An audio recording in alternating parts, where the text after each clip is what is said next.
आज राष्ट्र गुणगान यात्रा में आप शामिल हुई हैं, क्या कहेंगे, क्या मैसेज देना चाहेंगे? यही मैसेज देना चाहेंगे सभी वर्गों को, सभी लोगों को कि जब बात अपने देश पर आए, जब बात अपने तिरंगे की आए, तो ज़रूरी नहीं कि आपका देशभक्ति साल के 2 दिन 15 अगस्त और 26 जनवरी को दिखे। हर दिन अपने देशभक्त होने की भूमिका को पूर्ण रूप से निभाएं, जिस प्रकार हमारे बड़े भाई समान निर्भय भैया ने निभाया है कि जब बात तिरंगे पे आई तो उन्होंने अपनी नौकरी को लात मार दिया। ये कहीं ना कहीं उन सभी लोगों के मुंह पे बहुत बड़ा तमाचा है जो हमें बेरोज़गार समझते हैं, जो हमें ये कहते हैं कि हमारे पास कोई काम धंधा नहीं है, इसलिए हमने तिरंगा को उठा लिया। तो तिरंगा को उठाया है क्योंकि इस सम्मान के लिए, इस तिरंगे के सम्मान के लिए हमारे देश में कई जवान आए दिन शहीद होते रहते हैं और अंत में इसी तिरंगे में लिपट कर हमारे घर आते हैं।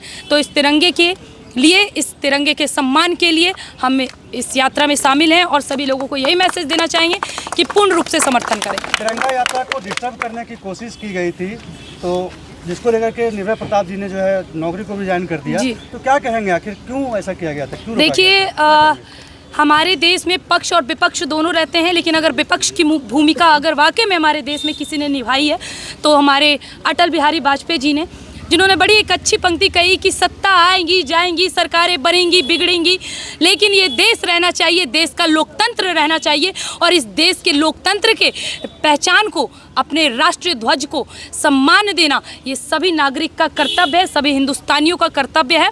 और जिसने भी इसे डिस्टर्ब करने का कोशिश किया है राजनीतिक षड्यंत्र के तहत और तिरंगा यात्रा को धार्मिक संगठन से और धार्मिक झंडे से कंपेयर करके कहीं ना कहीं जो इसे दबाने की कोशिश की गई, इसे अपमानित करने की कोशिश की गई है, जमुई में ये कहीं मानने योग्य नहीं है। और हाथ जोड़कर निवेदन करूंगी, आप लोग एक बार जरा सोच के देखें कि क्या वाकई में ये हमारा जमुई जिला है जहाँ पे तिरंगे को निकालने के लिए इतना बवाल? क्या केरला कश्मीर है? अरे छोड़िए, अगर केरला कश्मीर होता तो भी सोचते। अब तो कश्मीर के ये लाल चौक पर भी तिरंगा फहर गया। लाल चौक तो छोड़िए, चंद्रमा पे भी तिरंगा फहर गया और हमारे जमुई जिला में तिरंगा को अपमानित करने का कोशिश हुआ है, वो भी कुछ राजनीतिक षड्यंत्र की वजह से। ये क्षमा योग्य नहीं है। आने वाले समय में इसका भुगतान उन्हें करना पड़ेगा।